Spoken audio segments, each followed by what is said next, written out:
স্বাগত একাত্তর জার্নালে। আপনাদের সঙ্গে আছে আমি রাকিব হাসান। দর্শক, আপনারা জানেন এটা সংবাদ পরিচালনা ভিত্তিক একটা নিয়মিত অনুষ্ঠান, যেখানে আমরা খবরের নানান দিক বিশ্লেষণ করার চেষ্টা করি। পত্রপত্রিকা, টেলিভিশন, ডিজিটাল মিডিয়া, সাথে নিউজ পোর্টালে যে সমস্ত খবরের শিরোনাম হয়ে থাকে আমরা একে একে সেগুলো জানিয়ে দেওয়ার চেষ্টা করি, এবং একই সঙ্গে ওই খবরের সঙ্গে যুক্ত মানুষদেরকে আমরা সংযুক্ত করি আমাদের আলোচনার টেবিলে। আমাদের স্টুডিও এবং অনলাইনে সংযুক্ত থাকা অতিথিরা সে সমস্ত খবরের গভীরে ঢোকেন, আমরা তাদের বিশ্লেষণগুলো জানার চেষ্টা করি, এবং সেই ধারাবাহিকতায় আজ আমার সঙ্গে আছেন স্টুডিওতে সিনিয়র সাংবাদিক শামসুল আলম লিটন। শামসুল আলম লিটন, আপনাকে আমন্ত্রণ জানাচ্ছি, এবং বরাবরই আপনার সঙ্গে কথা বলাটা খুবই আনন্দের, কারণ অনেকগুলো বিষয় আসলে খুব গভীরভাবে জানা যায়। এবং আজকে আপনার সঙ্গে যখন কথা বলছিলাম তখন আধা ঘন্টা আগের একটা খবর যে ৭৫টা দেশ, বাংলাদেশও ৭৫টা দেশের ভিসা আপাতত বন্ধ করেছে মার্কিন যুক্তরাষ্ট্র। ২১শে জানুয়ারি থেকে কার্যকর হবে। এটা নিয়েও আমরা আলাপ করার চেষ্টা করব। এবং দর্শক, বলে রাখি আমাদের সঙ্গে এই আয়োজনের বিভিন্ন পর্যায়ক্রমে অতিথিরা যুক্ত হবেন, এবং আমরা তাদেরও মতামত এবং পর্যবেক্ষণ বিশ্লেষণ জানার চেষ্টা করব। চলুন আমরা আয়োজন শুরু করি। তবে শুরুতে কয়েকটা অনলাইন নিউজ পোর্টাল এবং খবরের শিরোনাম দেখে আসি। যেটা বলছিলাম দর্শক, একটু আগের খবর, সেই খবরটা তো নিশ্চয়ই রয়েছে। পাশাপাশি আমরা রাত্রে প্রায় ৯:৩০টার দিকে একটা খবর যে নাজমুল ইসলাম তিনি পদত্যাগ না করলে আগামীকাল থেকে সব ধরনের খেলা বয়কট, ক্রিকেটারদের আলটিমেটাম। কোয়াব এই সংগঠনটা এই আলটিমেটাম দিয়েছে। কেন দিয়েছে সেই খবরটা নিচে রয়েছে। নাজমুল ইসলাম তিনি মূলত বিসিবির অর্থ কমিটির প্রধান। বিতর্কিত মন্তব্য একটা করেছেন তিনি, তামিম ইকবালকে একটা আপত্তিকর শব্দ প্রয়োগ করেছেন, শোকজ হয়েছেন তিনি বিসিবির পক্ষ থেকে। সেই অ্যান্সার দেওয়ার মাঝখানে তিনি আরেকটি বেফাস মন্তব্য করলেন, ক্রিকেটারদের পেছনে কোটি কোটি টাকা খরচ করছি, খারাপ খেললে ওই টাকা কি ফেরত চাচ্ছি নাকি, এমন একটা কটাক্ষমূলক বক্তব্য যেটা সমালোচনার ঝড় তুলেছে। কাজেই সেটা নিয়ে নিশ্চয়ই আলোচনার একটা দাবি রাখি, আমরা সেটা তো তালিকায় রেখেছিও। বাংলা ট্রিবিউনটা একটু দেখে নিতে চাই। এখানে বাংলাদেশ সহ ৭৫ দেশের নাগরিকদের জন্য স্থগিত হচ্ছে মার্কিন ভিসা। খুবই খারাপ খবর, এবং ২১শে জানুয়ারি থেকে এটা কার্যকর হয়ে যাবে। কিন্তু কবে আসলে এই ভিসার নিষেধাজ্ঞাটা উঠে যাবে সেটা কিন্তু নিশ্চিত করে বলা নেই। ফক্স টিভিতে এবং ফক্স নিউজে যে তথ্যগুলো এসেছে সেগুলো দিয়ে আসলে প্রতিবেদনটা হয়েছে। নিশ্চয়ই আমরা ফলো আপ জানার চেষ্টা করব। রাজনৈতিক কিংবা মব ছাড়িয়ে শিশু হত্যার সংখ্যাটা বেশি, খুবই আশঙ্কাজনক একটি খবর। এবং সবশেষ আমরা হুজাইফা আফরিনের খবরটাও দেখছিলাম। আমরা ভোটের ব্যালট হাতে পাওয়ার আনন্দ ধরে রাখতেই কেউ এটি পোস্ট করেছেন। মূলত বাহরাইনে যেই ছবিগুলো, সেই ছবিগুলো নিয়ে কথা বলা হয়েছে। আমরা বিডি নিউজ 24-এ দেখি, বোধহয় এখানেও আমরা একই শিরোনামগুলো দেখতে পাবো। হ্যাঁ, আমরা এটাও দেখতে পাচ্ছি, বাংলাদেশ পাকিস্তান সহ ৭৫ দেশের ভিসা বন্ধ করেছে যুক্তরাষ্ট্র। অনেক প্রশ্ন আসলে, ঠিক কোন চশমা দিয়ে আসলে বাংলাদেশকে যুক্তরাষ্ট্র দেখছে, এটা নিয়ে একটু আলাপ করার সুযোগ থাকলে নিশ্চয়ই আমরা করব। ১১ দলের আসন ভাগাভাগি, জামাতকে নিয়ে অবিশ্বাস যা বলছে ইসলামী আন্দোলন। অবিশ্বাস শব্দটা যেহেতু ইসলামী আন্দোলন প্রয়োগ করেছে, আমরা এটা নিয়েও কথা বলার চেষ্টা করব। মোটামুটিভাবে আমরা দেখে নিলাম গুরুত্বপূর্ণ কিছু শিরোনামগুলো। এবং বলে রাখি দর্শক, আমাদের সঙ্গে স্টুডিওতে আগে জানিয়েছি সিনিয়র সাংবাদিক শামসুল আলম লিটন রয়েছেনই। পাশাপাশি আমাদের সঙ্গে এই মুহূর্তে যুক্ত হবেন ময়মনসিংহ ১০ আসনের বিএনপি প্রার্থী ও বিএনপির কেন্দ্রীয় নেতা মোহাম্মদ আখতারুজ্জামান বাচ্চু, এবং আছেন ইসলামী আন্দোলন বাংলাদেশের কেন্দ্রীয় সাংগঠনিক সম্পাদক শাহ ইফতেখার তারিক। আপনাদের সবাইকে আমন্ত্রণ জানাচ্ছি, ধন্যবাদ জানাচ্ছি। নিশ্চয়ই আমরা শাহ ইফতেখার তারিককে পেয়ে যাবো এখানে। আমি শুরুটা করতে চাই শামসুল আলম লিটন আপনাকে দিয়ে। আমরা আসলে ধারাবাহিকভাবে কথা বলার চেষ্টা করছিলাম যে জামাত ইসলামীর সঙ্গে ইসলামী আন্দোলনের সমঝোতার ক্ষেত্রে একটা টানা পড়েন, কারণ ২টো থেকে ৬টা, ৬টা থেকে ৮টা, ৮টা থেকে এখন ১১টা দল একটা সমঝোতা টেবিলে এসেছে, এবং তারা আসলে চাচ্ছে আসন ভাগাভাগিটা করতে, যেটাকে অঘোষিতভাবে বলা যায় জামাত ইসলাম নেতৃত্ব দিচ্ছে, কারণ তারাই আসলে আসন ছাড় দিচ্ছে, এরকম শব্দটা তারা প্রয়োগ করছে। আজকে একটা প্রেস কনফারেন্স হওয়ার কথা ছিল, এবং একটা অনিবার্য কারণবশত সেটা বন্ধ করা হলো। সে অনিবার্য কারণটা কি? অনেকে এটা বলছে যে ইসলামী আন্দোলনের সঙ্গে তাদের এখন পর্যন্ত আসলে কোনো সলিউশন আসেনি। ইসলামী আন্দোলনের মুখপাত্র এরই মধ্যে একটা শব্দ প্রয়োগ করেছেন, সেটা হচ্ছে অবিশ্বাস। অর্থাৎ জামাত ইসলামীর সঙ্গে একটা অবিশ্বাসের জায়গা তৈরি হয়েছে, এবং সেটা নিয়ে তারা কাজ করছেন। নির্বাচনের সবার আগে যেই দল দুটো একত্রিত হওয়ার কথা বলল, নির্বাচনের মাসখানেক আগে এসে সেটা আসলে অবিশ্বাসের পর্যায়ে চলে গেল। সাংবাদিকতার চোখ দিয়ে কি দেখছেন?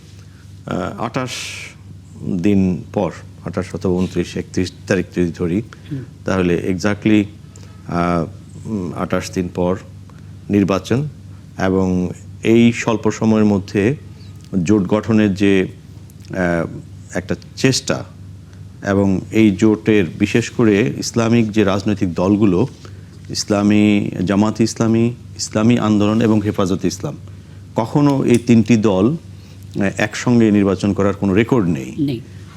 বরং ইসলাম ভিত্তিক রাজনীতি, ধর্মভিত্তিক রাজনীতির মাঠে তারা তিন ধারাকে প্রতিনিধিত্ব করেন এবং এই টানাপোড়েন সেটি হচ্ছে আদর্শগত, সেখানে কম্প্রোমাইজ করে তারা এবার একসঙ্গে নির্বাচন করার একটা প্রত্যয় ঘোষণা করেছেন। সেটা ধর্মভিত্তিক রাজনীতি যারা বিশ্বাস করেন তাদের অনেকের মনে আশা সঞ্চার করেছিল।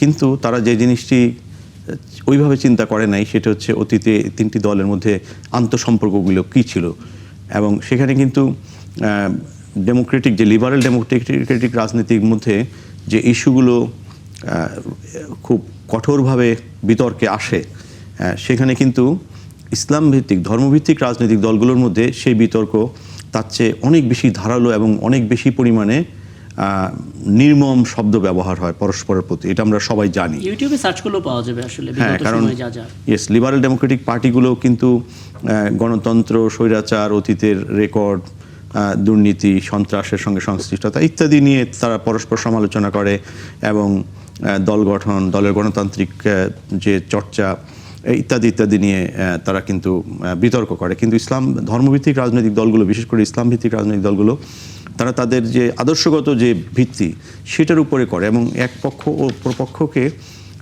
এমন এমন শব্দ প্রয়োগ করে যে এটাকে খারিজি বলা হয়। আমরা যে খারিজি সম্প্রদায় বলি সেটা আমরা অনেকে সহজভাবে বুঝি আর কি, যে এটা আমাদের ইসলামী আন্দোলনের নেতা যারা আছেন, আজকে একজন নেতা জয়েন করবেন, জি তারিক সাহেব জয়েন করবেন, তারিক সাহেব হয়তো বলবেন যে এই যে খারিজ করে দেওয়া একজন আরেকজনকে এবং বলে দেওয়া যে এটা মানে ইসলামের সঙ্গে কোনো সম্পর্ক নাই, ইসলাম ধর্ম থেকে অনেক দূরে, এবং আমি কঠিন শব্দটাকে সহজ করে বলছি আর কি, কারণ যে শব্দগুলো প্রয়োগ করা হয় সেই শব্দগুলো অনেক সময় প্রকাশের অযোগ্য এবং আমরা সেইগুলো দলগুলো সম্পর্কে পরস্পর, কিন্তু তারা এবার সেই সীমাবদ্ধতাকে অতিক্রম করে সেই আদর্শগত দ্বন্দ্বকে বাদ দিয়ে তারা কিন্তু একটা জায়গায় এসেছিলেন। এবং আসলে এই রাজনৈতিক দলগুলোর মধ্যে আন্তঃসম্পর্ক যতটা না কল্পনার ভিত্তিতে সম্ভব, বাস্তবতায় তার চেয়ে অনেক বেশি কঠিন। সেটি আমি দেখছি গত কয়েকদিন ধরে এই দলগুলোর সঙ্গে, বিশেষ করে জামাতে ইসলামের সঙ্গে অন্য দলগুলোর যে সংঘাতগুলো চলছে। এবং আজকে যে সংবাদ সম্মেলন হলো না, এই জোটটি তাহলে ভবিষ্যৎ অনিশ্চিত হলো। এবং আমার বিশ্লেষণে যেটা আমি দেখতে পাচ্ছি, শেষ পর্যন্ত এই জোটটি যদি টিকে যায় তাহলে বুঝতে হবে তারা তাদের সর্বোচ্চ ত্যাগ করেছে। এবং সর্বোচ্চ ত্যাগ করা বাংলাদেশের ক্ষেত্রে, যেহেতু আমাদের রেজিলিয়েন্সি নিয়ে আমাদের প্রশ্ন আছে, আমাদের ধৈর্য কম এবং আমরা কোনো কিছুকে খুব সহজভাবে, আমরা কোনো ঘটনা জানার সঙ্গে সঙ্গে আমরা জাজমেন্টাল হয়ে যাই, কে জড়িত, কে দায়ী, কে খুন করেছে, কে না করেছে ইত্যাদি, এবং পুলিশকে সরাসরি দায়ী করে ফেলি। এর সঙ্গে একেবারে প্রধানমন্ত্রী, মুশকিলটা হচ্ছে কি, জামাত ইসলামের যে ডিসিশন এনসিপি সহ তিনটা দলকে একত্রিত করে ফেলা, এই ডিসিশনের ক্ষেত্রে আমরা দেখতে পাচ্ছিলাম যে আগের শরিক দলগুলো যারা ছিল, যাদের সঙ্গে আগে একটা সমঝোতা জায়গা তৈরি ছিল, তাদের অনেকেই আসলে বিষয়টা জানতেন না, কিংবা জানার পর আসলে তারা এত দ্রুত হয়ে যাবে বা সেই রিয়াকশনটা কি, সেটা নানা রকমের পত্রপত্রিকা আমরা দেখেছিলাম। মানে জামাত ইসলামী যদি সামনে সারিতেই থাকে তাহলে সেই সিদ্ধান্তের জায়গা তো সুস্পষ্ট হওয়া দরকার সবার সাথে বসে। না, এখানে কিন্তু ইসলামী আন্দোলনের সঙ্গে একটা খুব শার্প, একেবারে খুবই কঠিন ধারালো একটা বিষয় আমরা প্রথম থেকে খেয়াল করছি। সেটি হচ্ছে যে জামাত ইসলাম কিন্তু এই ব্যাপারটিকে তাদের বৃহত্তর, তাদের নেতৃত্বে যে জোট, এবং সেখানে তারা অন্যান্য দলকে কিছু আসন দিয়ে একটা বড় জোট তৈরি করার চেষ্টা করেছে। কিন্তু ইসলামী শাসনতন্ত্র আন্দোলন প্রথম থেকেই কিন্তু বলছে যে এটা নির্বাচনী জামাত নেতৃত্বাধীন কোনো জোট নয়। এবং আমি যদি আপনাকে ছোট করে বলি, বাংলাদেশ খেলাফত মজলিস 50 আসন চেয়েছিল, সমঝোতার জায়গায় তাদেরকে 13টাতে রাজি করিয়েছে বলে এমন একটা খবর এসেছে। খেলাফত মজলিস 25টা আসন চেয়েছিল, 5টি আসন। এনসিপি অর্ধ শতাধিক চাইলেও 30টা আসনের বিষয়ে একটা সমঝোতার জায়গা তৈরি হয়েছিল, এখনো চূড়ান্ত মীমাংসা হয়নি। ব্যাপারটা আসলে এরকম, এটা হবেই, প্রত্যেক দলই তার বেশি সংখ্যক চাইবে, এটাই স্বাভাবিক। এখানে চাওয়ার মধ্যে আমি মনে করি যে আমরা যারা সংবাদ করি এবং সংবাদ বিশ্লেষণ করি এবং যারা মতামত গঠন করে সোসাইটিতে, তাদের কাছে এটা স্বাভাবিক ঘটনা। কিন্তু এর মধ্যে সমন্বয়টা কিভাবে হলো এবং এর মধ্যে ছাড় দেওয়ার যে প্রবণতা, এই ব্যাপারগুলো হচ্ছে মূলত, এবং এই জোট গঠনে চমৎকার। আমি আরো কথা বলবো আপনার সঙ্গে, তবে এখন আসলে ইসলামী আন্দোলন বাংলাদেশের কেন্দ্রীয় সাংগঠনিক সম্পাদক সাহেব থেকে তারেক আমাদের সঙ্গে আছেন। তার একটা মন্তব্য ছোট করে নিয়ে বিরতিতে যাব, ফিরে এসে আরো একটু দীর্ঘ আলাপ করবো, এবং শামসুল আলম মিটন তিনি তো আছেন আমাদের সঙ্গে। আপনাকে আমন্ত্রণ জানাচ্ছি সাহেব থেকে তারেক, এবং বরাবরই আপনি আসলে খুব চমৎকার করে জটিলতার ব্যাখ্যাগুলো দেন, এবং একটা আশাবাদ হয়তো আপনাদের যারা ভোট দেবেন সেই সমর্থক যারা তারা সেখান থেকে কিছুটা হলেও পায়। আজকে বেশ কিছু বিষয় আসলে একটু স্ববিরোধী মনে হচ্ছিল। প্রথমত আপনাদের দিক থেকে গেল সপ্তাহ, প্রায় 2 সপ্তাহ ধরে একটা বক্তব্য ছিল, কমন বক্তব্য, যে 2-1 দিনের মধ্যে আমরা হয়তো সেই সমাধানের পথটা বেছে নিতে পারবো। মুশকিল হচ্ছে আজকে আপনাদের মুখপাত্র গাজী আতাউর রহমান স্পষ্ট করে বলেছে জামাতকে নিয়ে অবিশ্বাস দানা বেঁধেছে। একই সঙ্গে বলা হচ্ছে এটা জাতীয় পার্টির যদি একটা মডেলের ভূমিকা নিয়ে ফেলে জামাত ইসলামী, সেই শঙ্কাটা ইতোমধ্যেই তারা দেখছেন, আপনারা দেখছেন, একটা বড় জটিলতা তৈরি হতে পারে। এবং সবচেয়ে বড় কথা, আপনারা হচ্ছে একটা ইন্ডিপেন্ডেন্ট রাজনৈতিক দল, আপনাদের উপরে কোনো কিছু চাপিয়ে দেওয়া হবে এটা আপনারা কখনো মেনে নেবেন না, কারণ বিপুল সংখ্যক ভোটার আপনাদের আছে। এই বাস্তবতা নিয়ে আসলে আপনারা কিভাবে এখনো মনে করছেন যে সমঝোতাটা থাকবে বা কোনো আশাবাদ? ধন্যবাদ আপনাকে। যারা এই আলোচনায় যুক্ত আছেন তাদেরকেও আন্তরিক মোবারকবাদ জানাচ্ছি, এবং ইসলামী আন্দোলন বাংলাদেশের পক্ষ থেকে সকল দর্শককে জানাচ্ছি প্রাণ ঢালা শুভেচ্ছা। আপনি যে প্রশ্নটি সর্বশেষ করলেন যে আমরা এরপরেও কিভাবে আশাবাদী হচ্ছি, আমরা আশাবাদী থাকতে চাই, আশাবাদী হতে চাই, কারণ আশাবাদী হওয়া ব্যতিরেকে আমরা সামনের দিকে এগোতে পারবো না। আমরা কোনো নিজেদের স্বার্থে বা অন্য কোনো কারণে এই এক বাক্সের যে পলিসি এটা আমরা ঘোষণা করিনি। আমরা ঘোষণা করেছিলাম যে বাইনারি সিস্টেম থেকে বের হয়ে আমরা একটা নতুন কিছু জাতির সামনে উপস্থাপন করতে পারি কিনা, নতুন একটা পথ উপস্থাপন করতে পারি কিনা। আপনারা নিশ্চয়ই মনে আছে যে আমরা প্রথমে আহ্বান জানানোর পর 5টি দল প্রথমে একত্রিত হয়। 5টি দল একত্রিত হওয়ার পর 6ষ্ঠ নম্বর দল হিসেবে জামাতে ইসলামী এর সাথে এসে যুক্ত হয়। এখন আপনি কি দেখবেন আপনার ক্যামেরাটা বন্ধ হয়ে গেছে কিনা, মানে আমরা আসলে আপনাকে দেখতে পাচ্ছি না, একটু কি চেক করবেন প্লিজ? এখন কি দেখা যাচ্ছে? হ্যাঁ, একদম পরিষ্কার দেখতে পাচ্ছি। জি বলুন। জি, তো যেটা বলছিলাম যে 6ষ্ঠ নম্বর দল হিসেবে জামাত যুক্ত হয়। তো এখানে জামাত কাউকে আসন বন্টন করে দিবে, কাউকে জোটের মধ্যে অন্তর্ভুক্ত করাবে, এই যে প্রবণতা, এই যে মানসিকতা, আমরা এই মানসিকতাটার বিরোধী। আপনারা ইসলামী আন্দোলন বাংলাদেশের অতীত ইতিহাস পর্যবেক্ষণ করেছেন যে আমরা একেবারে প্রবল প্রতাপশালী শাসক, সেও আমাদেরকে তাদের গণভবনে নিতে পারে নাই। তারা আমাদেরকে বহুভাবে হুমকি দিয়েছে, বহুভাবে প্রলোভন দেখিয়েছে, কিন্তু আমাদেরকে কখনোই আমাদের জায়গা থেকে বিচ্যুত করতে পারেনি। শুধু বিগত বিরতিতে মানে আপনাদেরকে গণভবনে নিতে পারেনি, এরকম নানা জায়গা থেকে আপনাদের অবস্থানটা অত্যন্ত সুদৃঢ়। আমি এই জায়গা থেকে কথা দিলাম, এই জায়গা থেকে আলাপটা শুরু করবো, ছোট্ট একটা বিরতি পর ফিরে এসে। সাথে থাকার জন্য ধন্যবাদ। ৭১ জানালে আরও একবার আমন্ত্রণ জানাচ্ছি, এবং দর্শক আমাদের সঙ্গে অতিথিরা আছেন, আমরা আলাপ করবো, তবে তার আগে হাতে থাকা শিরোনামগুলো একটু জানিয়ে দিতে চাই। বাংলাদেশ, পাকিস্তান সহ ৭৫টি দেশের ভিসা দেওয়ার প্রক্রিয়া স্থগিত করতে যাচ্ছে যুক্তরাষ্ট্র, দেশটির পররাষ্ট্র মন্ত্রণালয়ের বরাতে বলেছে রয়টার্স। পোস্টাল ব্যালটে ধানের শীষকে পেছনে রাখার অভিযোগ বিএনপির, নিয়ম মেনেই ব্যালটের কাজ হয়েছে দাবি ইসির। আসন নিয়ে টানা পড়েনে 11 দলের সংবাদ সম্মেলন স্থগিত, আলোচনা চলছে জানালো জামাত ও ইসলামী আন্দোলন। সাবেক সেনা কর্মকর্তা জিয়াউলের বিরুদ্ধে বিচার শুরুর আদেশ, 104 জনকে গুম ও হত্যার অভিযোগ প্রসিকিউশনের। বৃহস্পতিবারের মধ্যে বিসিবি পরিচালক নাজমুলকে পদত্যাগের আলটিমেটাম ক্রিকেটারদের, খেলা বর্জনের হুমকি।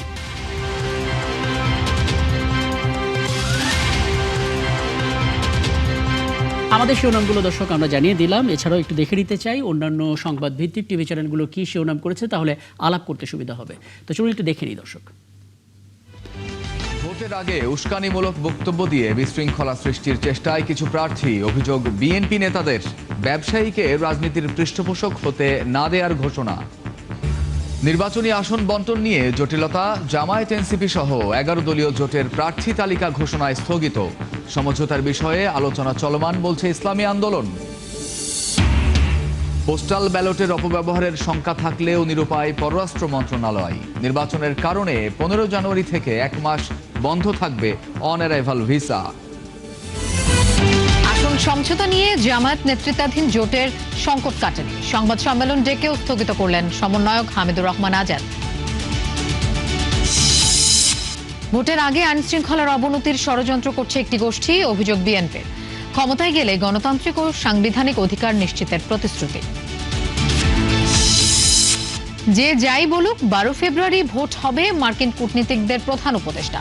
নির্বাচিত সরকারের কাছে হবে ক্ষমতা হস্তান্তর। রাজধানীর 3 পয়েন্টে 7 কলেজের শিক্ষার্থীদের অবরোধ, বিশ্ববিদ্যালয়ের চূড়ান্ত অধ্যাদেশ জারির দাবি। চলাচলকারীদের সীমাহীন দুর্ভোগ। শিরোনামগুলো দেখে নিলাম এবং মোটামুটি সব টিভি চ্যানেলে আমরা একই শিরোনামগুলোই দেখতে পাচ্ছি। আমাদের হাতেও সেই শিরোনামগুলো রয়েছে। আমরা আলাপে ছিলেন আমাদের সঙ্গে শুরু থেকে ইসলামী আন্দোলন বাংলাদেশের কেন্দ্রীয় সাংগঠনিক সম্পাদক শায়েফতেখার তারিক। শায়েফতেখার তারিক, আপনি বলছিলেন আপনাদেরকে টলানো যায়নি, কিন্তু আসলে ঠিক এই মুহূর্তে সেই চেষ্টাটা অন্তত হচ্ছে। জি জি, আমি যা বলছিলাম যে আমরা আশাবাদী থাকতে চাই, আমরা ইতিবাচক থাকতে চাই। আমরা আমাদেরকে যদি মনে করা হয় যে অন্য মানে সাইনবোর্ড সর্বস্ব দলের মতো, তাহলে যারা এটা ভাববে তারা এটা ভুল করবে। এবং আশা করি যে যারা এদেশের রাজনীতিতে বড় স্টেক হোল্ডার, তারা সবাই ইসলামী আন্দোলন বাংলাদেশ সম্পর্কে জানে যে ইসলামী আন্দোলন বাংলাদেশ একটা সক্রিয় অবস্থান নিয়ে চলে, তার কথা এবং কাজের মধ্যে মিল থাকে। একটু আগে আপনারা শুনছিলেন যে আজকে সাংবাদিক সম্মেলন আহ্বান করা হয়েছে প্রার্থী ঘোষণা করার জন্য। এটা 11 দলীয় মানে যে সমঝোতা যারা আমরা একত্রিত ছিলাম, এটা কি আমরা ডেকেছি? না, এটা একটা নির্দিষ্ট দলের পক্ষ থেকে ডাকা হয়েছে এবং স্থগিত করলো কারা? তারাই স্থগিত করলেন। অতএব এই জাতীয় আচরণ করে আসলে সমঝোতা সম্ভব না। সমঝোতা হতে গেলে পারস্পরিক শ্রদ্ধাবোধ, পারস্পরিক সহমর্মিতা এবং একটা আস্থার জায়গা। হ্যাঁ, মানে গাজী আতাউর তিনি আজকে এই কথাটাই বলেছেন যে ভালোবাসা শ্রদ্ধার সম্পর্ক না থাকলে একসাথে পথ চলাটা কঠিন হয়ে যাবে। আমি আলাপটা বাড়াবো, তারপরেও শামসুল হক লিটন, আপনি বোধহয় কিছু একটা জানতে চাইবেন। আমি সাহেবের কাছে যে একটা জিনিস জানতে চাই যে জামাত কোনো দল বন্টন করে দেবে, কোনো দল বলতে আমরা যদি ভুল না বুঝে থাকি আপনার কথা, তাহলে জামাত ইসলামকে হয়তো মিন করছেন। তো এই যে তাহলে কে বন্টন করে দেবে? ধরেন একটি জোট যখন হয় তখন বড় দল অন্যদের মাঝে বন্টন করে দেয় জোটের বৃহত্তর স্বার্থে, কারণ জোটটি তো গঠন করা হয় বিজয়ের জন্য। কোনো জোট যদি বিজয়ের জন্য, বিজয়ের যে সমস্ত বাধা আছে, সংখ্যানুপাতে যদি 300 আসনের জন্য যদি 600 জনকে বাছাই করে এবং আপনাদের সবার মিলে হয়তো ইতিমধ্যে 800 হয়ে যাবে, কারণ কেউ 246, কেউ 180 এইভাবে মনোনয়ন জমা দিয়েছেন, তো কেউ না কেউ বন্টন করবে। তাহলে বড় দল, আপনি কি তাহলে জামাত ইসলামকে বড় দল মনে করছেন না, অথবা মনে করছেন যে আপনাদের আন্দোলন যে দলটি আছে সেটি হচ্ছে সবচেয়ে বড় দল? এখানে কি আমাদের বোঝার কোনো ভুল আছে কিনা? জি, আমি ব্যাখ্যা করব, আমাকে একটু সময় দিলে আমি আশা করি একদম স্পষ্ট করে দিতে পারবো ইনশাআল্লাহ। দেখুন, সাধারণত বিএনপি নেতৃত্বাধীন জোটে কি হয়, বিএনপি একটি দল, তার কাছে অন্য কয়েকটি দল যায়, তারা গিয়ে বলে যে আমাদেরকে কয়েকটি আসন দিন, আমরা একটি জোটে অংশগ্রহণ করি, অথবা বিএনপি আহ্বান করে যে আপনারা আমাদের জোটে আসুন, আপনাদের জন্য আমরা আসন বরাদ্দ রাখবো। বিষয়টা এরকম। কিন্তু এই বিষয়টি একেবারে সম্পূর্ণ ভিন্ন ছিল। এটার মানে এই ওয়ান বক্স পলিসি ঘোষণা করেন ইসলামী আন্দোলন বাংলাদেশের আমির হযরত পীর সাহেব চরমনাই। তিনি ঘোষণা করার পরে এখানে 5টি দল এসে যুক্ত হয়, পরবর্তীতে 6ষ্ঠ দল হিসেবে জামাত এসে যুক্ত হয়। এখানে প্রথমেই এই আসন বন্টনের ব্যাপারে একটা নীতিমালা ধার্য করা হয়। সেই নীতিমালাটা ছিল কি? নীতিমালাটা ছিল যে এই যে সমস্ত দলগুলি মিলে এই সমঝোতাটা হচ্ছে, সেই দলের যারা সিনিয়র নেতা রয়েছেন তাদের জন্য আসন আমরা রাখবো এবং বাকি আসনগুলি নিয়ে আমরা টেবিলে বসবো।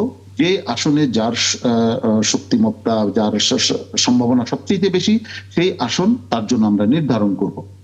এই 2টা পলিসি নির্ধারণ করা হয় শুরুতেই। সেই 2 পলিসি অনুযায়ী যখন আমরা এই বিষয়টাকে বলা শুরু করলাম যে এখন আসন সমঝোতায় যাওয়া উচিত, তখন বিভিন্নভাবে সময় ক্ষেপণ করা হলো। ঠিক আছে, তারপরে এক সময় যখন বসা হলো, তখন দেখা গেল যে প্রথম দিন আলোচনায় বৈঠকে যতটুকু অগ্রসর হয়, পরের দিন এসে বলা হয় যে আগের দিন যা হয়েছে এগুলি সব বাদ, আবার নতুন করে করতে হবে একটি দলের পক্ষ থেকে। তখন আমরা খুব হতভম্ব হয়ে যাই যে গতদিন আমরা বসে যে পর্যন্ত অগ্রসর হলাম, এটা আবার প্রথম থেকে করতে হবে। আচ্ছা, আবার প্রথম থেকে হলো। এইভাবে একবার দুবার নয়, বারবার করে এটাকে সময় ক্ষেপণ করা হয়েছে। আমরা বুঝতে পারলাম হয়তো তাদের দলে বিভিন্ন উপদল আছে, এক এক উপদল এক এক দিন তারা মনে করে যে এইভাবে করা যাবে, পরে আবার অন্য উপদল এটাকে ভেটো দেয়। এটা ছাড়া আমরা আর কি ধারণা করতে পারি? তো যাই হোক, এইভাবে সময় ক্ষেপণ করতে করতে গতকাল পর্যন্ত আসলো। তারা নিজেরাই একটা আচ্ছা, দিন এর ঘোষণা মাঝখানে যে করলেন। 3টা দল অ্যাড হলো আপনাদের সঙ্গে, আপনি কি সেটা জানতেন? আপনাদের সঙ্গে আলোচনা করা হয়েছিল? একেবারেই না, আমাদের একটা আলোচনা চলছিল যে অন্যান্য দল আসতে যাচ্ছে, কিন্তু দেখা গেল তারা এবং সেই 3 দলের আমাদের কাছে 3 দলের নেতৃবৃন্দ আমাদেরকে জানিয়েছেন যে জামাত তাদেরকে এককভাবে এই সিদ্ধান্ত গ্রহণ করেছে এবং তাদেরকে সিট বন্টন করে দিয়ে দিয়েছে। এইটা তো মানে আমি শব্দটা উল্লেখ করতে চাই না, আমরা যে ব্যবস্থার বিলোপ চেয়েছিলাম, এখন ক্ষমতায় যাওয়ার আগেই যদি সেই জাতীয় আচরণ একটি দলের পক্ষ থেকে দেখা যায়, এটা অত্যন্ত দুঃখজনক। আমরা চাই এই অবস্থার তাদের উপলব্ধিতে আসুক, তারা যদি উপলব্ধি করেন যে হ্যাঁ, মানুষের মধ্যে যে প্রত্যাশা জেগেছে, মানুষের প্রত্যাশা পূরণের জন্য তারা ইতিবাচক থাকবেন, আমরা ইতিবাচক আছি, হয়তো কোনো সমাধান হবে। আর যদি তারা এমন কোনো ব্যবস্থাপনায় গিয়ে থাকেন যেটা তারেক রহমানের সাথে দেখা করে তিনি বলে এসেছেন, একটি দলের আমির তিনি যখন বলে এসেছেন যে ক্ষমতায় যাওয়ার পর তারা মোটামুটি একটা ব্যবস্থাপনায় থাকবেন, তাহলে আর এত বড় বড় কথা বলে কি লাভ হলো? মানুষকে নতুন স্বপ্ন দেখিয়ে কি লাভ হলো? তাহলে আমাদের আজকে যুগ্ম মহাসচিব গাজী আতাউর রহমান তো সঠিক আশঙ্কার কথাই ব্যক্ত করেছেন। তাহলে কি তারা এমন কিছু করতে যাচ্ছেন যেটা জাতীয় পার্টি করেছিল, যে সরকারেও ছিল আবার বিরোধী দলেও ছিল?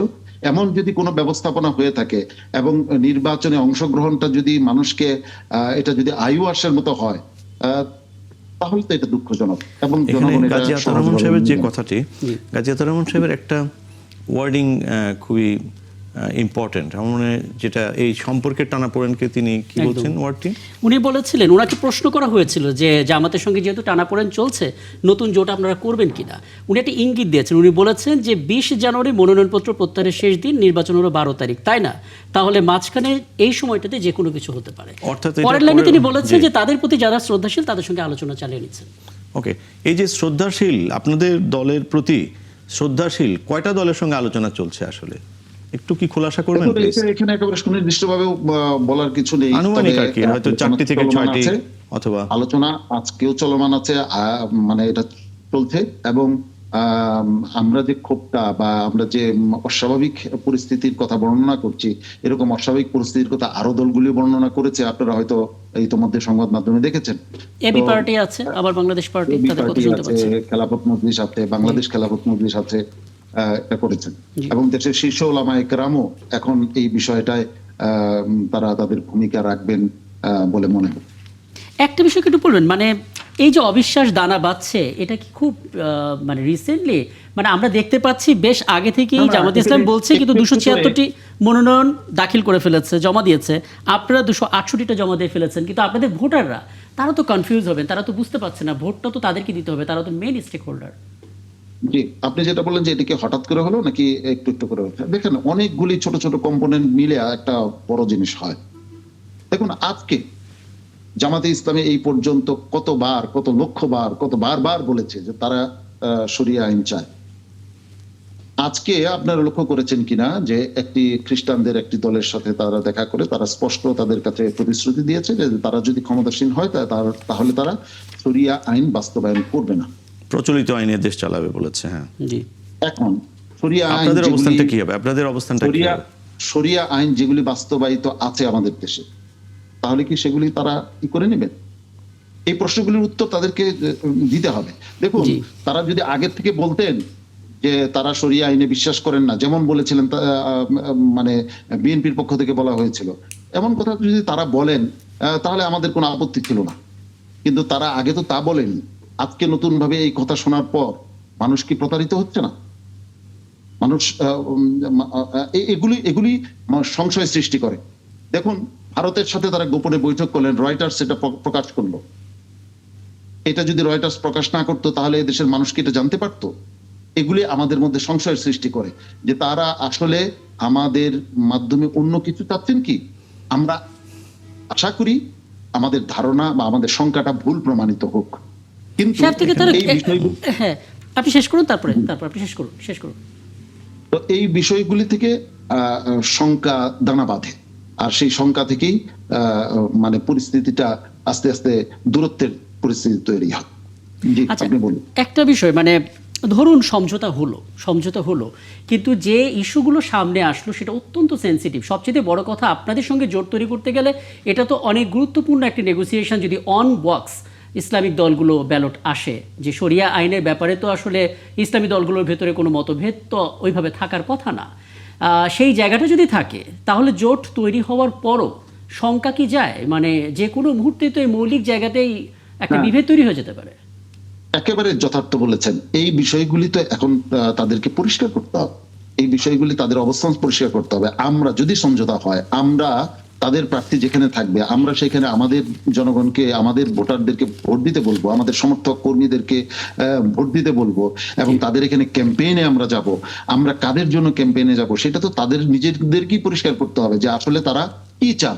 তারা এক জায়গায় একটা বলবেন, আরেক জায়গায় আরেকটা বলবেন। এটাই যদি হয় তাহলে মানে আমাদের নাসিরউদ্দিন পাটোয়ারি, এনসিপির নেতা, তিনি একটি কথা বলেছেন, আপনারা এটা দেখেছেন, যে নামটা বদলে ফেলা দরকার।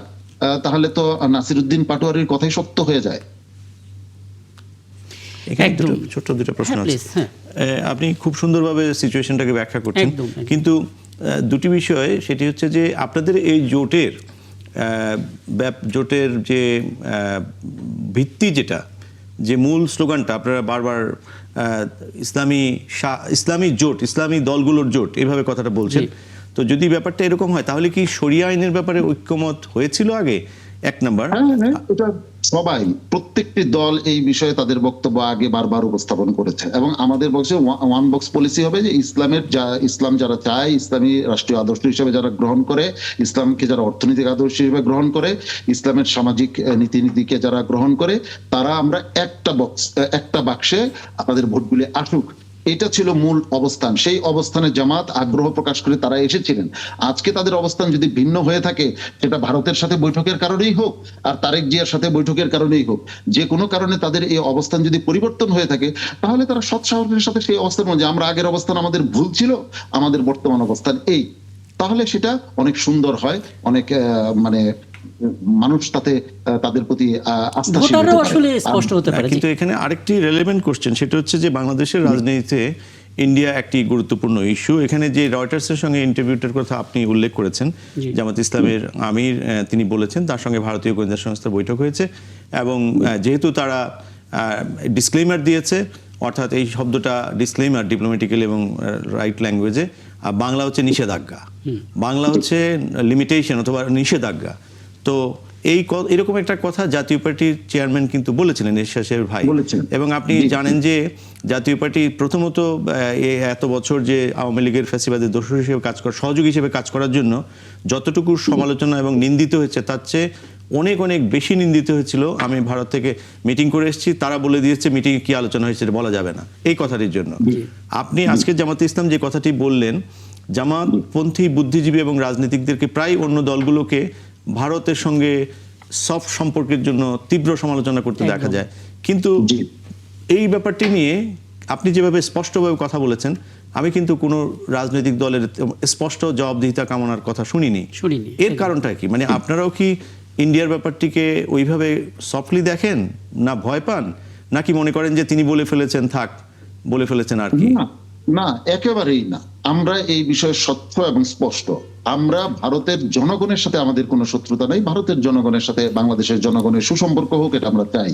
কিন্তু ভারতের দাদাগিরি আমরা সহ্য করব, এটা আমরা মেনে নিতে পারি না। এইটা কি আপনারা জোটের মধ্যে এই আলোচনাটি এসছে কিনা এবং ওনার কাছ থেকে ব্যাখ্যা চাওয়া হয়েছে কিনা?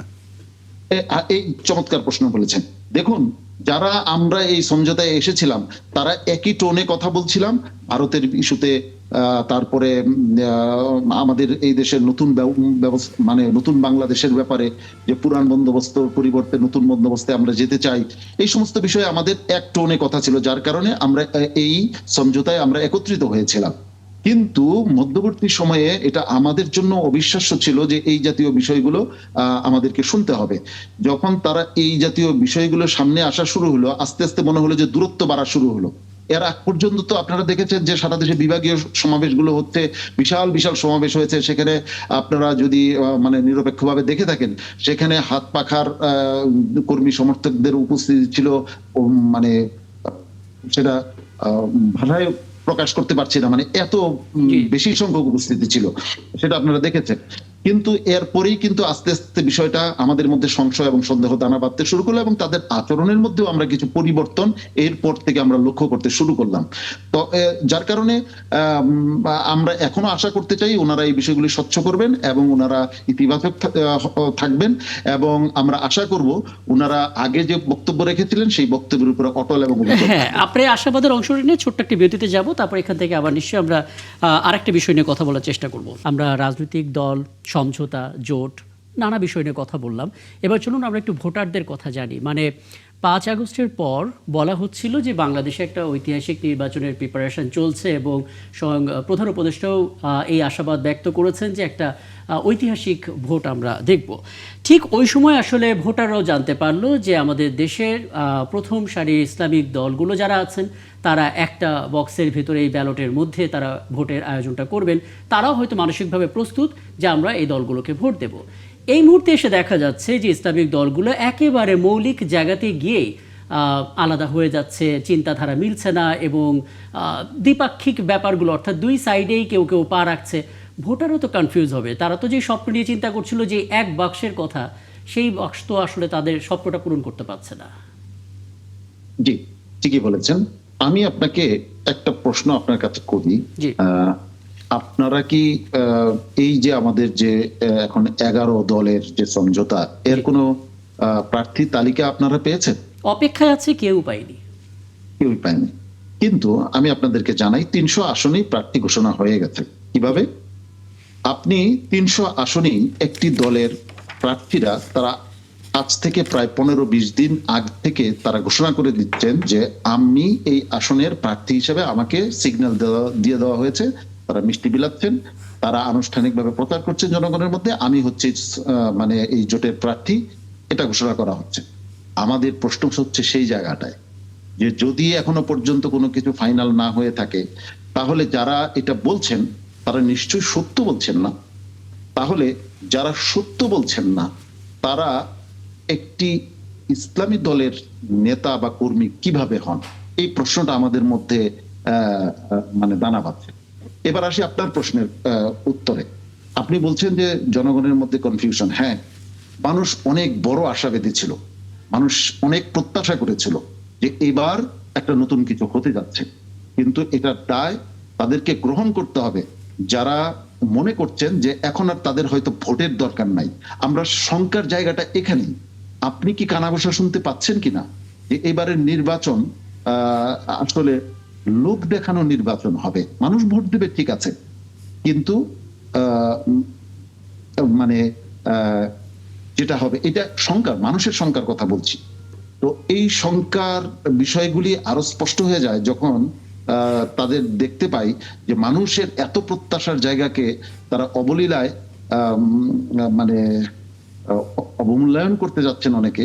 এটা একটা শঙ্কা তৈরি করে আমাদের মধ্যে। তাহলে কি মানুষের ওই সমস্ত শঙ্কার কথাগুলি কি কোনো এর পিছনে কি কোনো যৌক্তিকতা আছে, কোনো বাস্তবতা আছে? এটা আমাদের একটা শঙ্কার জায়গা। না হয় এত মানুষের প্রত্যাশাকে তারা কিভাবে মানে শেষ করে দিতে পারেন? মানুষের মধ্যে সংশয় আছে, আছে, কিন্তু দিন শেষে মানুষ ঠিকই মানে সঠিক জায়গা বেছে নেবে বলে আমরা মনে করি।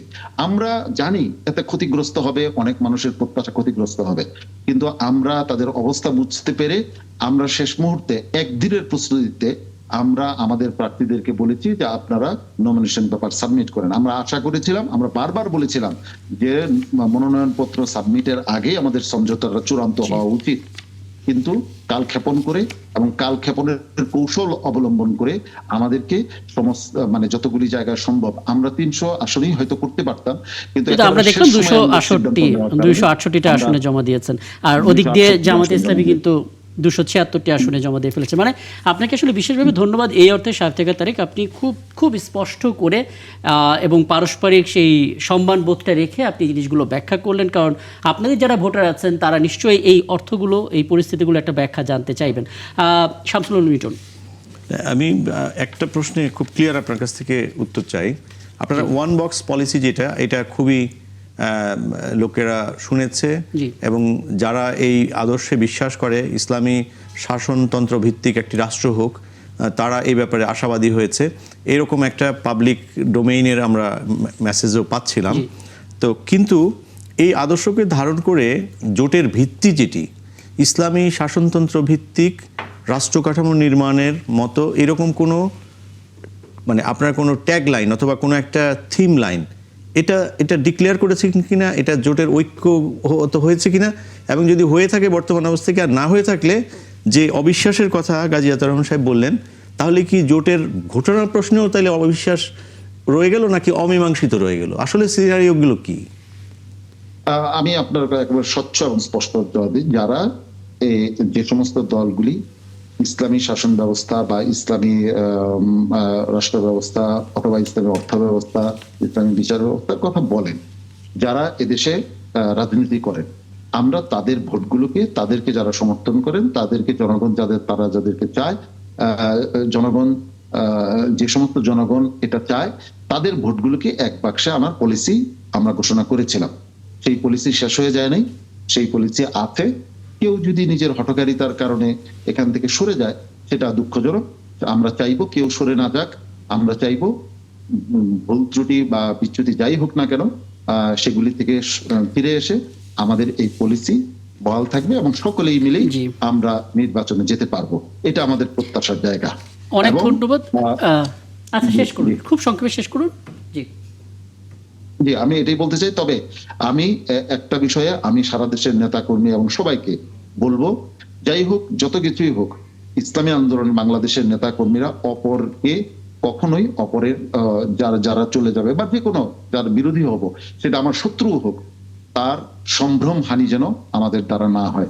রাজনীতিতে শিষ্টাচার, রাজনীতিতে সৌন্দর্য, এইটা প্রতিষ্ঠিত করা ইসলামী আন্দোলন বাংলাদেশের নেতা কর্মীদের, এটা আমাদের আমিরের পক্ষ থেকে নির্দেশ। আমি আশা করব আমাদেরকে উস্কানি দেওয়া হলেও আমরা যেন সেই পথে পা না বাড়াই। অনেক ধন্যবাদ আপনি আমাদেরকে সময়টা দিয়েছেন, এবং এটা বোধহয় একটা মানে বিশেষ একটা দিক যে আমরা পুরো আলোচনা করলাম একটি বিশেষ দল শব্দটা প্রয়োগ করে।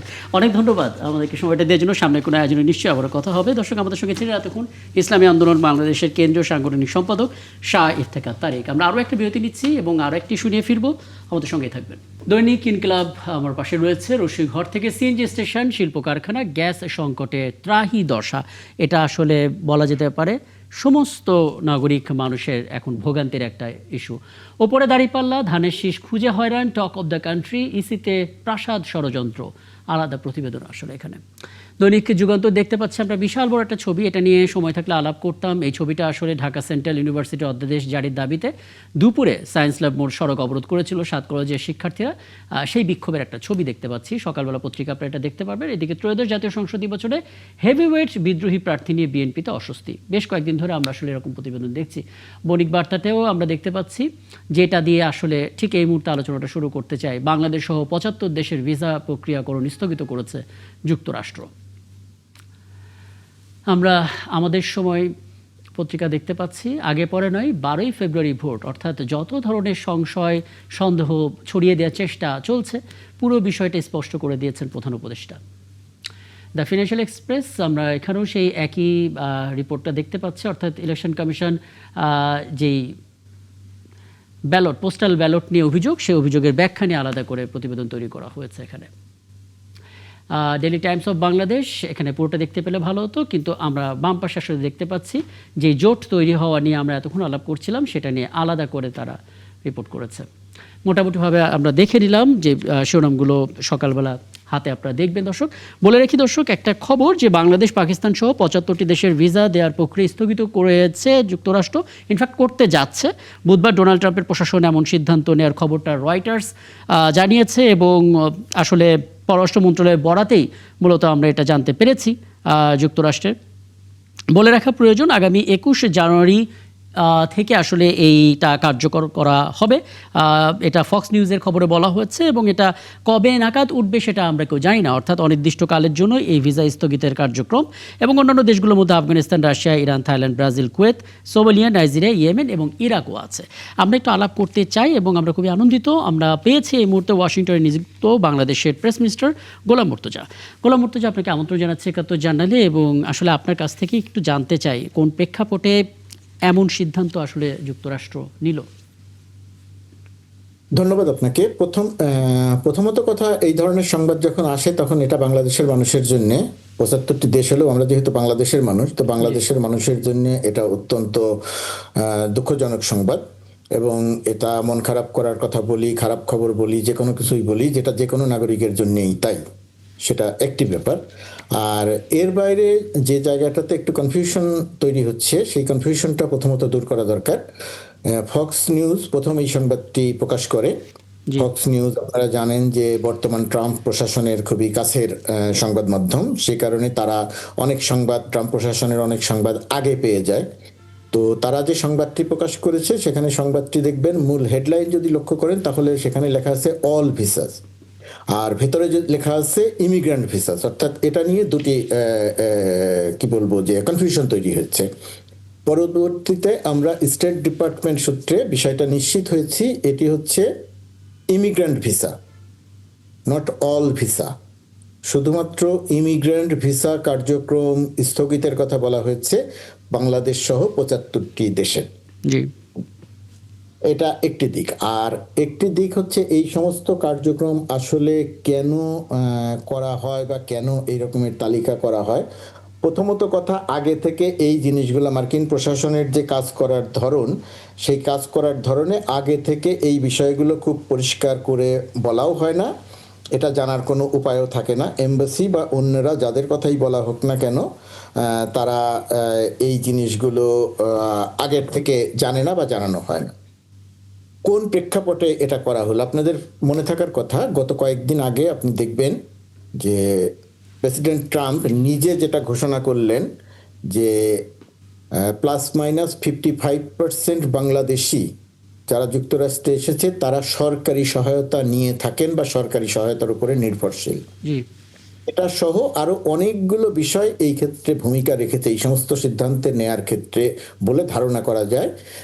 এখন যে পাবলিক চার্জ, যে আইনের আওতায় এই এই স্থগিতকরণটা করা হলো, এখানে কয়েকটি বিষয় বিবেচনা করা হবে। প্রথমত কথা, যারা ইমিগ্রেন্ট হিসেবে এখানে আসতে চান তাদের বয়স একটা বিবেচনায় নেওয়া হবে, নেওয়া হবে। তাদের আর্থিক অবস্থা কেমন, তারা এসে মার্কিন যুক্তরাষ্ট্রের যে সরকারি সহায়তা প্রকল্প, সেই প্রকল্পের উপরে নির্ভরশীল হয়ে পড়বেন, নাকি তারা নিজেরাই কাজ করে চলতে পারবেন, নাকি তারা দেশ থেকে অর্থ সম্পদ নিয়ে আসবেন, এই বিষয়গুলো এখানে দেখা হবে। তাদের বয়স দেখা হবে এই বিবেচনায় যে বহু মানুষ আছেন এইখানে আসেন, আসার পরে এখানকার যে চিকিৎসা সুযোগ সুবিধা, সেই সুযোগ সুবিধা নিয়ে থাকেন। তো সেই ক্ষেত্রে যারা আসবেন তাদের বহু বছর ধরে চিকিৎসাজনিত সুযোগ সুবিধা নেবেন, এই কেন্দ্রিক মানুষ আসতে চাচ্ছেন কিনা, এই এমন সব বিষয় দেখা হবে যে বিষয়গুলো সত্যি সত্যিই ইমিগ্রেন্ট হয়ে আসাটা এখন বর্তমান নীতি অনুযায়ী এবং এই সিদ্ধান্ত অনুযায়ী অত্যন্ত কঠোর এবং অত্যন্ত কঠিন হয়ে গেল। এটা নিয়ে আমার মন খারাপ হতে পারে, দুঃখ লাগতে পারে, কষ্ট লাগতে পারে। কেউ কেউ হয়তো বর্তমান সরকার, 1.5 বছরের যে সরকার, এই সরকারের উপরও দোষ চাপাতে পারেন, দায় চাপাতে পারেন যে তারা আগে থেকে জানতেন না বা কূটনৈতিক তৎপরতা চালাতে পারেন নাই, ইত্যাদি ইত্যাদি হয়তো করতে পারেন। কিন্তু এটা করার যৌক্তিক কোনো কারণ নাই, কারণ এখন যে সিদ্ধান্তটি এসেছে বা সিদ্ধান্তটি আসছে সেটি হচ্ছে আমাদের এ যাবৎকালে আমরা যে কার্যক্রম করেছি যুক্তরাষ্ট্রে, এ যাবৎকালে যেভাবে আমরা চলেছি সেগুলোর হিসেব নিকেশ যখন করা হচ্ছে, করতে গিয়ে যখন অভিবাসন বিষয়ক ট্রাম্প প্রশাসনের কঠোর নীতি এবং সেই নীতির সঙ্গে মিলিয়ে একটা সিদ্ধান্ত আসছে, এবং সেই সিদ্ধান্তটা খুবই কষ্টকর মেনে নেয়া, খুবই দুঃখজনক, কিন্তু বাস্তবতা হচ্ছে এরকমের সিদ্ধান্ত এসেছে। একটা বিষয় খালি আপনার কাছে একটু জানার চেষ্টা করব, তারপর আপনার কাছে একটু আসবো। একটা বিষয় একটু বলবেন জনাব গোলাম মুর্তজা। প্রথমত, একটা শব্দ আসলে, একটা বাক্য আসলে মার্কিন কর্মকর্তা প্রয়োগ করেছেন যে আমেরিকার উদারতার অপব্যবহার যেন কেউ না করতে পারে, সেখানে পাবলিক চার্জ অনুসারে তারা এই ব্যবস্থাটা নিতে পারে। এটা হচ্ছে ইমিগ্রেন্ট ভিসার জন্য, যেটা আপনি খুব চমৎকার করে পরিষ্কার করেছেন। এর আগে কিছুদিন আগে আপনার সঙ্গেও কথা হচ্ছিল, তখন ছিল ট্যুরিস্ট ভিসা, অর্থাৎ আমরা ভিসা দিয়ে যখন ফেস করতে যাব, ইন্টারভিউ করতে যাব, বা সেই সময়টাতে আমাদের আগে থেকেই প্রায় বিশাল একটা অ্যামাউন্ট, প্রায় 15 লাখের কাছাকাছি আমাদের দিতে হবে। 18 লাখের কাছাকাছি জামানত হিসেবে দিতে হবে, এবং ওইখানে গিয়ে যদি আমি ঠিকঠাক মতো চলাচল করতে পারি একজন ট্যুরিস্ট হিসেবে আমি টাকাটা রিফান্ড পাবো, অথবা এটা কোনো গ্যারান্টি না যে আমি ভিসাটা পাবোই ওই টাকার মাধ্যমে। আবার আজকে এই নির্দেশনা আপনার মনে হচ্ছে কিনা ট্যুরিস্ট হোক বা ইমিগ্রেন্টস হোক, দুই দিক থেকে আসলে আমাদের জন্য আমেরিকা কঠিন হয়ে গেল যাওয়া। দ্বিতীয় বিষয় হচ্ছে অনির্দিষ্টকালের জন্য তারা আমরা আসলে কি করব, কোন ক্যাটাগরির কাজটা করলে আসলে স্থগিতাদেশ উঠে যাবে, এরকম কোনো কিছু কি দেখেছেন সেই প্রতিবেদনে? প্রথমত কথা যুক্তরাষ্ট্র সরকারের, বর্তমান সরকারের ট্রাম্প প্রশাসনের অভিবাসন বিষয়ক যে নীতি, এখন যে কার্যক্রমগুলো হচ্ছে সেটি হচ্ছে অভিবাসন বিষয়ক নীতির প্রয়োগ হচ্ছে, এবং সেই নীতি তাদের নির্বাচনী প্রতিশ্রুতি, এবং ট্রাম্প বহু বছর ধরে বহুবার এই কথাগুলো বলেছেন যে তারা চান না যে অভিবাসীরা এইভাবে এসে মার্কিন যুক্তরাষ্ট্র সরকারের উদারতার বা মার্কিন যুক্তরাষ্ট্রে বসবাস করুক বা সুযোগ সুবিধা নিক, সেটার প্রয়োগ। এখন এইটা কিভাবে উঠে যাবে সেটা বলা খুব মুশকিল, কিন্তু যেটা আমরা করতে পারি এখানে এখন যারা আছেন আমাদের প্রবাসী যারা আছেন যুক্তরাষ্ট্রে, তারা যেটা করতে পারেন বা যে জায়গাটাতে আমাদের সতর্ক থাকা দরকার সেটি হচ্ছে আমরা যে যুক্তরাষ্ট্র সরকারের সুযোগ সুবিধা, ওই যে 55% যে সুযোগ সুবিধা, এই সুযোগ সুবিধাটা আমরা নিচ্ছি কেন? আমরা কি নিরুপায় হয়ে নিচ্ছি, নাকি আমি কাজকর্ম করে উপার্জনও করছি আবার এই সুবিধাটাও নিচ্ছি? এই সুবিধাটা একটা সময় ছিল নিলে কোনো সমস্যা নাই, আমি একটা পাচ্ছি, সরকার আমাকে দিচ্ছে, কিন্তু এখন এসে দেখা যাচ্ছে যে এই সুবিধাটা নেয়ার অনেক নেগেটিভ দিক আছে যেটা এই ক্ষেত্রে প্রয়োগ করা হচ্ছে। আরও অনেকগুলো জায়গাতে আমাদের সতর্ক থাকার ব্যাপার আছে, হয়তো তাহলে ভবিষ্যতে বাংলাদেশের ইমেজ ভালো হবে। এটা সরকারি পর্যায়ের বাইরে, শুধুমাত্র সরকারি পর্যায়ের থেকে এটি সমাধান করার সুযোগ নেই। সরকারি পর্যায়ে একটা কূটনৈতিক উদ্যোগ আছে, সেই উদ্যোগটি আপনি যে B1 B2 ভিসার ক্ষেত্রের কথা বললেন, কয়েকদিন আগে আমাদের নিরাপত্তা উপদেষ্টা যুক্তরাষ্ট্রে এসেছিলেন, সেখানে স্টেট ডিপার্টমেন্টের গুরুত্বপূর্ণ কর্মকর্তাদের সাথে কথা বলেছেন। সেখানে একজন গুরুত্বপূর্ণ কর্মকর্তা অ্যালিসন হুকার তিনি নিশ্চিত করেছেন যে B1 ভিসা অর্থাৎ ব্যবসায়ীদের যে ভিসা, সেক্ষেত্রে ভিসা বন্ডিংয়ের যে অসুবিধা আছে সেটা তিনি দূর করার চেষ্টা করবেন, এবং একটা আশ্বাস দিয়েছেন ইতিবাচকভাবে যে এই জিনিসটা তিনি দেখবেন। কিন্তু ট্যুরিস্ট ভিসার ক্ষেত্রে সেরকম কোনো আশ্বাস এখন পর্যন্ত পাওয়া যায়নি। অর্থাৎ আমি বলতে চাচ্ছি যে যুক্তরাষ্ট্রে এখন যারা বসবাস করছেন, যারা আছেন, তাদের অনেক জায়গাতে সতর্ক হওয়ার ব্যাপার আছে। যারা রাজনীতি করেন, রাজনৈতিক দলগুলো এখানে রাজনীতি করার জন্যে নিজেরা যে ধরনের কর্মসূচি দিয়ে সামনে আসেন, যুক্তরাষ্ট্র সরকারের অনেক প্রতিবন্ধকতা তৈরি করেন। কখনো তারা নিজেরা পুলিশ ডাকেন, কখনো পুলিশ নিজে থেকে আসে সমস্যা মেটানোর জন্যে। এই জায়গাগুলো নিয়ে আমাদের সতর্ক হওয়ার ব্যাপার আছে।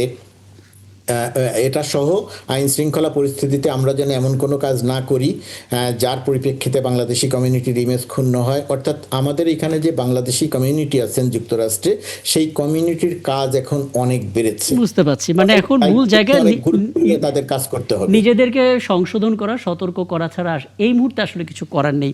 শামসুল আলম করার নেই। আর আমি আরেকটা কথা বলে শেষ করি যে এই যে আমি যে কথাটা বললাম ইমিগ্রেন্ট ভিসা আর ইমিগ্রেন্ট ভিসা স্থগিতের ব্যাপারটা, এই বিষয়টি কিন্তু আমরা এখনো পর্যন্ত অফিসিয়ালি জানি না। অর্থাৎ বাংলাদেশ স্টেট ডিপার্টমেন্ট থেকে বা মার্কিন যুক্তরাষ্ট্র প্রশাসনের পক্ষ থেকে যুক্তরাষ্ট্রে ওয়াশিংটন ডিসিতে যে বাংলাদেশ দূতাবাস, আমি এখন যেখানে বসে কথা বলছি, আমাদেরকে কিন্তু এখনো অফিসিয়ালি কোনো কিছু জানানো হয়নি, হয়তো 2-1 দিনের মধ্যে জানানো হবে। কিন্তু স্টেট ডিপার্টমেন্ট সূত্রেই আমরা নিশ্চিত হয়েছি যেটা ইমিগ্রেন্ট ভিসার ক্ষেত্রে। আপনাকে অনেক ধন্যবাদ, কারণ এই ব্যাপারটা একটু কনফার্ম দরকার ছিল। আপনি আছেন আমাদের সঙ্গে, এবং আমার সঙ্গে স্টুডিওতে আছেন সিনিয়র সাংবাদিক শামসুল আলম লিটন।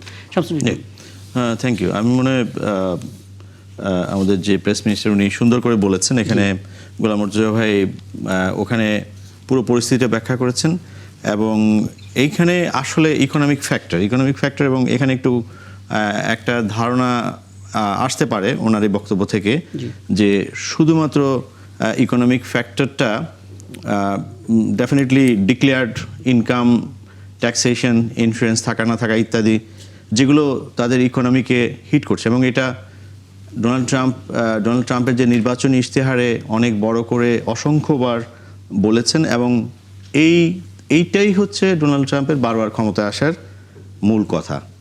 যে যেহেতু বলছেন যে Make make America America great, অর্থাৎ আমেরিকাকে সবচেয়ে প্রায়োরিটি দিয়ে সব পলিসি করে, এবং 61টি আন্তর্জাতিক সংস্থা থেকে এই গত 2 দিন আগে একসঙ্গে উইথড্র করা, এটা খুবই এই সংস্থাগুলো প্রত্যেকটা গঠনের পেছনে বেশিরভাগ সবচেয়ে বেশি অবদান ছিল মার্কিন যুক্তরাষ্ট্রের, এবং সবচেয়ে বেশি চাঁদা দিয়েছে মার্কিন যুক্তরাষ্ট্র, এবং খোঁজ করলে দেখা যাবে সবচেয়ে বেশি হেডকোয়ার্টারও ইউনাইটেড স্টেটসে।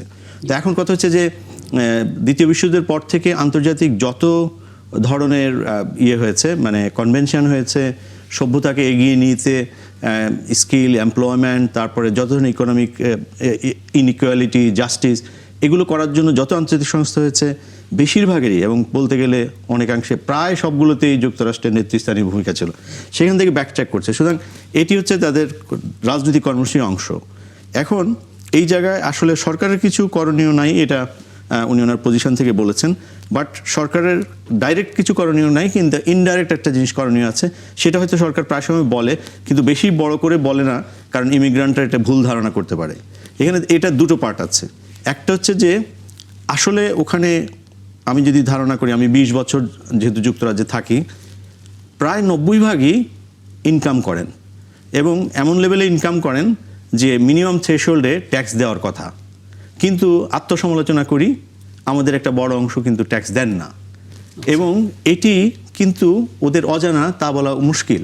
কারণ ONS, office of national statistics, এবং যুক্তরাষ্ট্রীয় অফিসটার নাম কি সেটা মোট বলতে পারবেন, ওদের প্রতিনিয়ত কমিউনিকেশন ম্যানেজমেন্ট এবং ডেটা ম্যানেজমেন্টে এই ফিগারটা আসে, কোন এলাকায় কত মানুষ, কোন এলাকায় কত মানুষ ট্যাক্স দিচ্ছে, সেখানে ব্যান্ডউইথ কত, সেখানে কোন কালার, কোন রেস, ইত্যাদি ইত্যাদি, এগুলো তারা জেনারেলি প্রকাশ করে। এবং সেখানে যে 50% ইউএসএতে যেটা, এটা আমাদের আত্মসমালোচনার জায়গা আছে, এবং এখানে বাংলাদেশ গভর্নমেন্টের ডাইরেক্ট কিছু করণীয় নাই, কিন্তু ইনডাইরেক্টলি একটা ব্যাপারে, সেটা হচ্ছে যে আমরা যত বেশি পরিমাণে ট্যাক্স পে করবো, এটা দেশের ব্যাপারে এবং বিদেশের ব্যাপারে সব ক্ষেত্রেই, এবং ট্যাক্স পে করার সঙ্গে বাংলাদেশে একটা মানুষ যেটা বলেন যে আমি কেন ট্যাক্স পে করবো, আমি তো সব সার্ভিস পাচ্ছি না, কিন্তু ইউনাইটেড স্টেটসে কিন্তু এই কথাটা বলার কোনো সুযোগ নেই। সেখানে সিকিউরিটি, সেফটি, এবং সেখানে যেটা এই যে পাবলিক চার্জেস যে কথাটি, এবং এটা কেন support themselves financially and not depend on welfare, different যে সার্ভিসগুলো আছে। সো এটা ভেরি ক্লিয়ার। এখন আমরা ইনকাম করব এবং ট্যাক্স দিব না, এটা কিন্তু হতে পারে না, এটা কিন্তু কোনো লজিকও হয় না। আমরা ইউরোপে এরকম অনেক ধরনের ঘটনা দেখছি, এটা কিন্তু সত্যিকার অর্থে আমাদেরকে গোষ্ঠী হিসেবে আমাদেরকে পিছিয়ে দেয়, অনেক পিছিয়ে দেয়।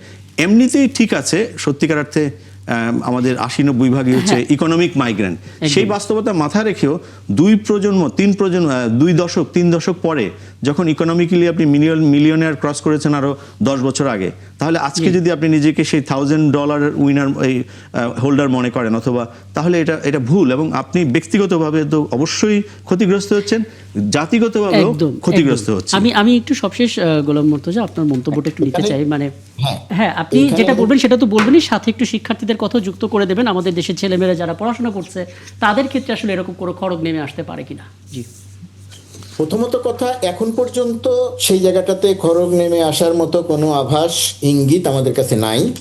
এখন বলা যাবে না যে নেমে আসবে, আবার এও বলা যাবে না যে কোনো প্রতিবন্ধকতা তৈরি হবে না, কারণ মার্কিন যুক্তরাষ্ট্রের এই অভিবাসন বিষয়ক নীতি একেবারে আমূল বদলে গেছে। আচ্ছা, ট্রাম্প প্রশাসনের নীতি আগে যা ছিল তার চেয়ে একেবারে পুরোপুরি পরিবর্তনের দিকে তারা চলে গেছে। একটি বিষয় খেয়াল করবেন, মার্কিন যুক্তরাষ্ট্রের মানে ঢাকার দূতাবাসে যারা ভিসা ইন্টারভিউ দিতে যান তাদের এই অভিজ্ঞতাটা আছে। ওইখানে গিয়ে দেখবেন যে এতদিন পর্যন্ত তাদের ভিসা ইন্টারভিউর ক্ষেত্রে ভাষা কোনো গুরুত্বপূর্ণ বিষয় ছিল না। যারা ইন্টারভিউ করতেন ভিসা দেওয়ার জন্যে তারা সবাই যুক্তরাষ্ট্র থেকে গেছেন, কিন্তু যাওয়ার আগে অথবা ওইখানে গিয়ে তারা বাংলা শিখে গেছেন। এখন কিন্তু ভিসা ইন্টারভিউতে যিনি প্রশ্ন করেন প্রায় 99% প্রশ্ন তিনি বাংলায় করেন, এবং আমাদের দিক থেকে জবাবটা বাংলাই দেন।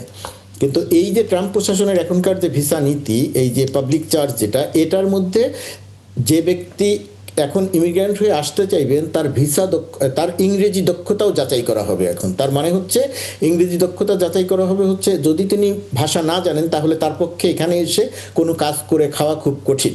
তো সেই কারণে আমাদের যাদের বাবা, চাচা, মামা, নানা, নানি, বাবা, মা যাদেরকে আমরা নিয়ে আসতে চাই ইমিগ্রেন্ট ভিসার আওতায়, তাদের অধিকাংশই ভাষার ক্ষেত্রে তাদের একটা দুর্বলতা থাকে, এই জায়গাটিও এখন খুব গুরুত্ব দিয়ে দেখা হচ্ছে। আর ওই যে ট্যাক্স দেওয়ার কথা যেটা বলেছেন, এটা খুব গুরুত্বপূর্ণ একটা ইস্যু। ওই যে 55% তথ্য এসেছে যে সরকারি সহায়তার উপরে নির্ভরশীল থাকা, আমার ধারণা এরপরে আরও গুরুত্ব দিয়ে হয়তো ওই যে ট্যাক্সের ব্যাপারটারও একটা তথ্য আসবে এবং নতুন নতুন প্রতিবন্ধকতা তৈরি হতে পারে। আমরা এখন যে অবস্থাতে আছি এবং যারা ভালো আছেন তাদের সবার আসলে অনেক বড় দায়িত্ব। আর আমি শেষ করি আমার বক্তব্য দিয়ে যে সরকারের জায়গা থেকে কিছু করার নেই, বিষয়টা এইভাবে বললে একটা ভুল বুঝি হতে পারে। সরকারের জায়গা থেকে করণীয় যা আছে সরকার প্রতিনিয়তই সেটা করছে। আমরা স্টেট ডিপার্টমেন্টের সঙ্গে সহ সবগুলো জায়গাতে প্রতিনিয়ত যোগাযোগ রাখছি, তাদের সঙ্গে আলোচনা করছি, মিটিং থাকছে। ইউএস প্রশাসনের লোকজন এমবাসিতে আসছেন, আজকেও আমি যখন কথা বলছি তখনও আমাদের অফিসে 2-3 জন সিনেটর সদস্য আসবেন, তাদের সঙ্গে আমাদের আলোচনা হবে, অন্যান্য নানা বিষয় নিয়ে আলোচনা হবে। সরকারের জায়গা থেকে যা করার ছিল বা করার দরকার আছে এখন সামনে থাকবে, সেই কাজগুলো করা হচ্ছে। কিন্তু যেহেতু অভিবাসন নীতিটা পুরোপুরিভাবে আলাদা এখন, সেই অভিবাসন নীতির আদলে সরকারের দৃষ্টিভঙ্গি যেমন পরিবর্তন হওয়া বা আরও অন্যভাবে কাজ করা, একই রকমভাবে যুক্তরাষ্ট্রে আমরা যারা আছি, আমরা তো অস্থায়ীভাবে আছি, যারা স্থায়ীভাবে আছেন, যারা পড়াশোনা করতে এসেছেন, যারা ব্যবসা করছেন বা আরও নানা রকমের সুবিধা নিয়ে আছেন, তাদের বিষয়গুলো ভাবা দরকার যে আমাদের এখন কিভাবে সংশোধন হওয়া দরকার, কিভাবে আমাদের ইমেজ ভালো করা দরকার, এই জায়গাটিতে কাজ করার সুযোগ আছে। অনেক ধন্যবাদ। এবং এই মানে পর্যবেক্ষণ এবং এখনকার যেই একেবারে কোর ইনফরমেশনগুলো আসলে আপনার কাছ থেকে আমরা পেলাম, বড় বিভ্রান্তি আপনি দূর করলেন। এবং এটাও আমরা জানতে পারলাম যে এখনও অফিসিয়াল লেটারটা আমাদের এই দূতাবাসে এখন পর্যন্ত এসে পৌঁছায়নি, এবং পৌঁছলে নিশ্চয়ই সেটাও আপনার মাধ্যমে আলাদা করে হয়তো আমরা জানতে পারবো। কৃতজ্ঞতা, আপনি আমাদেরকে সময়টা দিয়েছেন, এবং অনেক ধন্যবাদ শামসুল লিটন, আপনাকেও, আপনি আমাদেরকে সময়টা দিয়েছেন। দর্শক, এই ছিল আজকের 71 জনের আয়োজনে। আগামীকাল আবারও দেখা হবে নতুন ইস্যু নিয়ে, আমাদের সঙ্গে থাকবেন।